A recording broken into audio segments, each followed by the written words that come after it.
Al-Ayman TV. Rasulullah SAW bersabda, khairukum man ta'allama al-Quran wa 'allamah. Sebaik-baiknya kalian adalah orang yang belajar Al-Quran dan yang mengajarkannya. Yang dimaksud dengan belajar Al-Quran dan mengajarkannya di sini bukan hanya belajar membaca Al-Quran, bukan hanya mengajarkan orang membaca Al-Quran. Akan tetapi tujuan dari Al-Quranul Karim diturunkan yang paling utama adalah untuk diamalkan, untuk difahami, kemudian untuk diamalkan apa yang terdapat dalam Al-Quranul Karim. Oleh sebab itu para mufassirin menjelaskan yang dimaksud dengan membaca Al-Quran dengan haqqa tilawati adalah membaca Al-Quran kemudian orang itu mengamalkan apa yang Allah Ta'ala perintahkan dalam Al-Quranul Karim.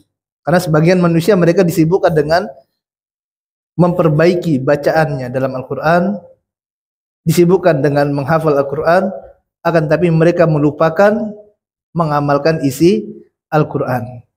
Kita katakan memperbaiki bacaan Al-Quran adalah kebaikan, menghafalkan Al-Quran adalah kebaikan. Akan tetapi inti dari Al-Quranul Karim adalah bagaimana kita diperintahkan oleh Allah Ta'ala untuk mengamalkan apa yang terdapat di dalam Al-Quran tersebut. Apabila Allah Ta'ala dalam Al-Quran memerintahkan untuk mentauhidkan Allah Ta'ala, akan tetapi orang-orang yang mereka membaca Al-Quran, mereka menghafal Al-Quran, akan tetapi mereka menyekutukan Allah, maka tidak akan ada manfaatnya apa yang mereka lakukan tersebut jika mereka mati dalam keadaan syirik menyekutukan Allah Ta'ala. Kita lihat bagaimana orang-orang Khawarij, mereka adalah orang-orang yang mahir, mereka hafal Al-Quran, akan tapi kata Nabi SAW, Al-Quran tidak melewati tenggorokan mereka. Ya, maka yang dimaksud dengan sebaik-baik kalian adalah orang yang dia mempelajari Al-Quran dan mengajarkannya, yaitu dia pelajari isi Al-Quranul Karim, dia baca Al-Quran, dia hafalkan dan dia amalkan, kemudian dia juga mengajarkan Al-Quran kepada manusia. Allah Ta'ala kabarkan melalui Nabi SAW bahwasanya mereka adalah sebaik-baiknya manusia. Kemudian juga mereka orang-orang yang mendakwahkan Al-Quranul Karim, mengajarkan agama Islam, adalah orang yang akan mendapatkan balasan yang sangat besar. Dalam hadis dari sahabat Sahal bin Sa'ad, Rasulullah SAW bersabda, "Fawallahi lan yuhda bika rajulun wahidun khairul laka min humrin na'am." Apa kata Nabi SAW? Demi Allah, sungguh jika ada satu orang yang mendapatkan hidayah melalui perantara kalian, Allah Ta'ala yang memberikan hidayah. Hidayah, taufik adalah milik Allah Ta'ala. Akan tapi jika ada satu orang saja yang Allah Ta'ala berikan hidayah melalui perantara kalian, maka itu lebih baik bagi kalian daripada unta merah. Imam Nawawi rahimahullahu ta'ala menjelaskan yang dimaksud dengan unta merah di sini adalah harta yang paling baik, harta yang paling istimewa di kalangan orang Arab pada masa tersebut. Kemudian juga janji Allah Ta'ala ataupun keutamaan yang dapat diraih oleh orang yang berdakwah kepada Allah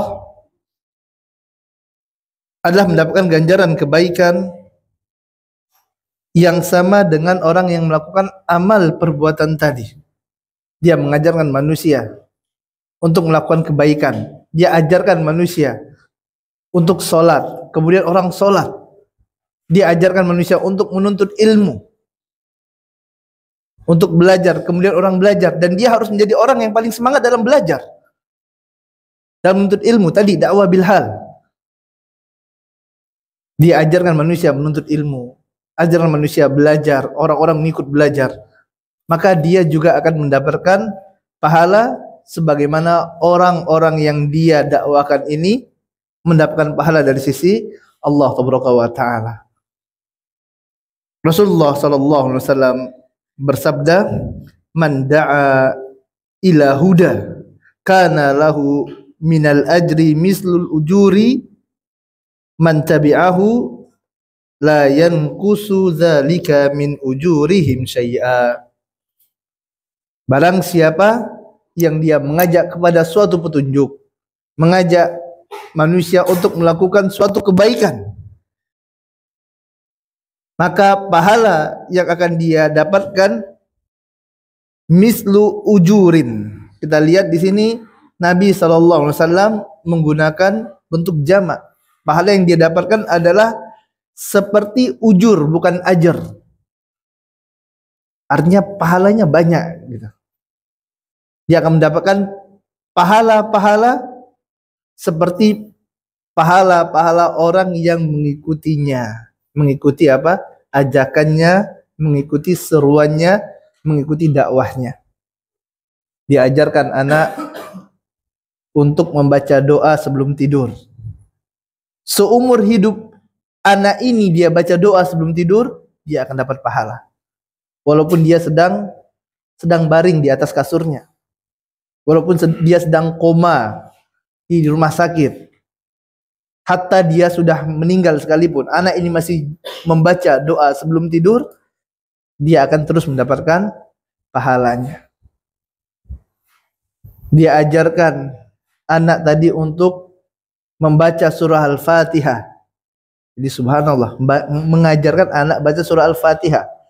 Yang surah Al-Fatihah ini dibaca oleh anak itu dalam setiap sholatnya. Maka setiap anak ini membaca surah Al-Fatihah yang diajarkan oleh gurunya tadi, maka gurunya ini akan terus mendapatkan pahala. Walaupun dia sedang sibuk dengan pekerjaannya. Walaupun dia sedang sibuk dengan keluarganya. Sibuk dengan bisnisnya. Anak ini baca surah Al-Fatihah waktu sholat, dia akan mendapatkan pahala dari sisi Allah Tabaraka wa Ta'ala. Ini subhanallah.